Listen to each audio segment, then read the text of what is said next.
অবশেষে জালে সাদ্দাম, সেই সাদ্দাম যার শোয়ার ঘরে সুড়ঙ্গ, যে সুড়ঙ্গের খোলা মুখ বেরিয়েছে সাদ্দামের ঘরের পাশে সুতি খালে। ভয় নেই, খালে এখন কোমর জল, চাইলে হেঁটে বা ডুব সাঁতারে পেরিয়ে যাওয়া যাবে খাল। খালের পাশে মাঠ, মাঠ পেরোলেই জঙ্গল। অনায়াসে গা ঢাকা দিয়ে ওখানে লুকিয়ে থাকা যাবে। সম্ভবত সাদ্দাম ওই জঙ্গলেই লুকিয়ে ছিল একদিন। পুলিশ সরকারিভাবে গ্রেফতারের জায়গা না জানালেও স্থানীয় বাসিন্দাদের দাবি ওই জঙ্গল থেকেই গ্রেফতার করা হয়েছে সাদ্দামকে।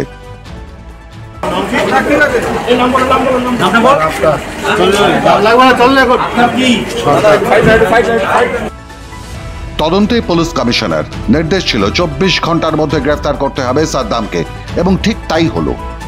দুদিন গা ঢাকা দিয়ে থাকার পর হদিশ মিলল সাদ্দাম সর্দারের।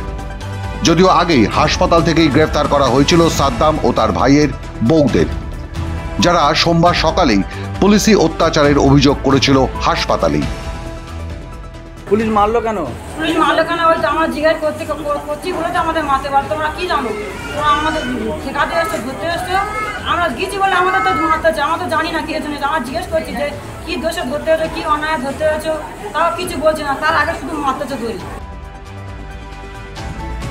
সন্দেশখালী শাহজাহান স্টাইলে ঠিক সেইভাবে সাদ্দামের বিরুদ্ধে তদন্তে যাওয়া পুলিশের ওপর হামলা চালিয়েছিল সাদ্দামের দলবল, চালিয়েছিল গুলি।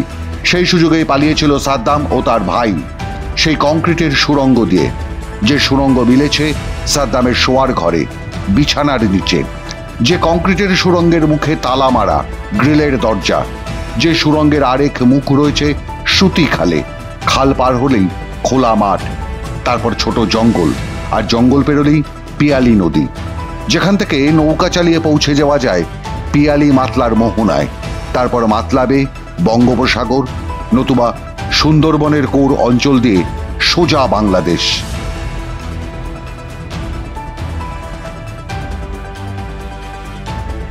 তাহলে প্রশ্ন হলো, কেন সেই সুড়ঙ্গ তৈরি করেছিল সাদ্দাম?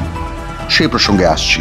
তার আগে জেনে নিন, যে অভিযোগে সাদ্দামের খোঁজে গিয়েছিল পুলিশ তা হলো সোনার অ্যান্টিক মূর্তি বিক্রির প্রলোভন দেখিয়ে ক্রেতাদের নিজেদের এলাকায় ডেকে এনে সর্বস্ব লুটপাট করত এই সাদ্দামের দলবল।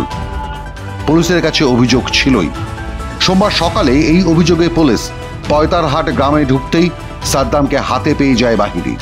তারপর ঠিক সন্দেশখালী শেখ শাহজাহানের দলবলের মতোই ঘিরে ফেলা হয় গোটা পুলিশ বাহিনীকে।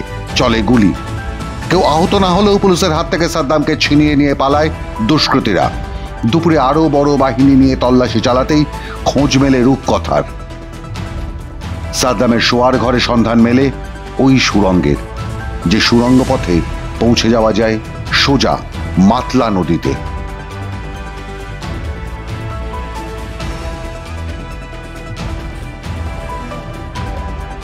কুলতলি 2 নম্বর ব্লকের পয়তারহাট গ্রাম পঞ্চায়েতের দখল দীর্ঘ 16 বছর ধরে তৃণমূল কংগ্রেসের।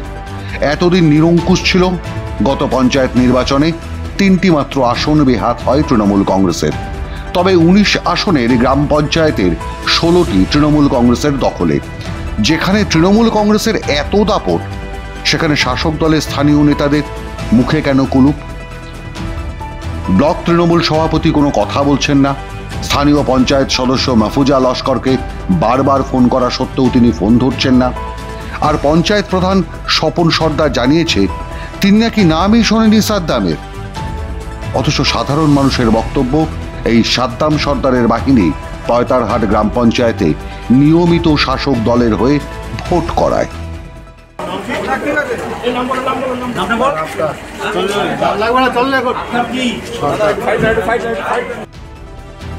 তাহলে কি কেঁচো খুঁড়তে সাপের সন্ধান মিলছে? সোনার অ্যান্টিক মূর্তি পাচারের প্রতারণার পাশাপাশি অস্ত্র, ওষুধ, ড্রাগসেরও চোরাচালান চলত এই অঞ্চলে। করত সাদ্দাম সর্দার আর তার দলবল। তদন্ত করে দেখছে পুলিশ। কিন্তু তারপরেও যে প্রশ্নটা থেকেই যায়, এই সুড়ঙ্গ তো একদিনে তৈরি হয়নি, সময় লেগেছে। স্থানীয় মানুষদের কেউ দেখলেন না, দেখলেও পুলিশকে জানালেন না। কিসের ভয়? যারা বা যে রাজমিস্ত্রিরা ওই অত্যাধুনিক সুড়ঙ্গ বানালো খালের পথে, তারাও কেউ কাউকে কিচ্ছু জানালেন না। কিসের ভয়? কবে থেকে এই সুড়ঙ্গ ব্যবহার করছো তোমরা?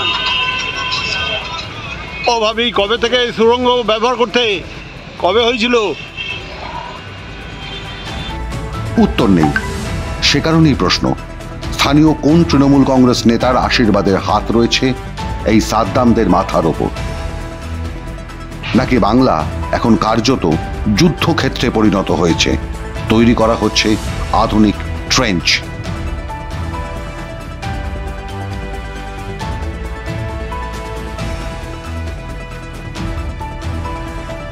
মাধ্যম ব্যুরো রিপোর্ট।